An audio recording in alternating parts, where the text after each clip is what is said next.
இசைஞானி இளையராஜாவோட மகள் பவதாரணி புற்றுநோய் காரணமாக நேற்று இறந்து போயிட்டாங்க.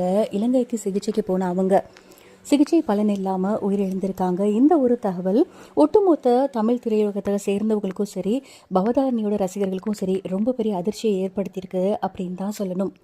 கல்லீரல் புற்றுநோய் காரணமாக சில வருடங்களாக அவங்க ட்ரீட்மெண்ட் எடுத்துகிட்டு வந்துட்டு இருக்காங்க. இருந்தாலும் 1 மாத காலத்துக்கு முன்னாடி தான் அவங்க இலங்கைக்கு போயிருக்காங்க. அங்கே ஒரு வீடு வாடகைக்கு எடுத்து அவங்களோட கணவரோட அங்கே தங்கியிருக்காங்க. தங்கி இருந்து அவங்க ட்ரீட்மெண்ட் எடுத்துட்டும் வந்துட்டு இருந்திருக்காங்க. ஆனாலும் சிகிச்சை பலன் இல்லாமல் இறந்து போயிருக்காங்க. ஸோ அவங்களோட உடல் விமானம் மூலமாக சென்னைக்கு கொண்டு வந்து அதுக்கப்புறமா அவங்களோட வீட்டில் டி நகரில் இறுதி அஞ்சலிக்காக வைக்கப்பட்டிருந்தாங்க.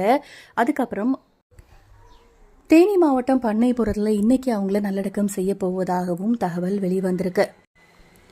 புற்றுநோய் காரணமாக ரொம்பவே கஷ்டப்பட்டு வந்திருக்காங்க.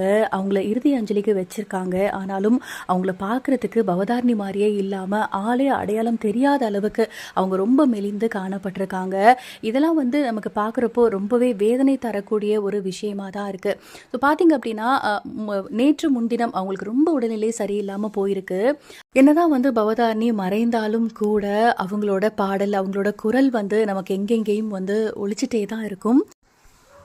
அவங்களோட ஆத்மா சாந்தி அடையட்டும். நன்றி.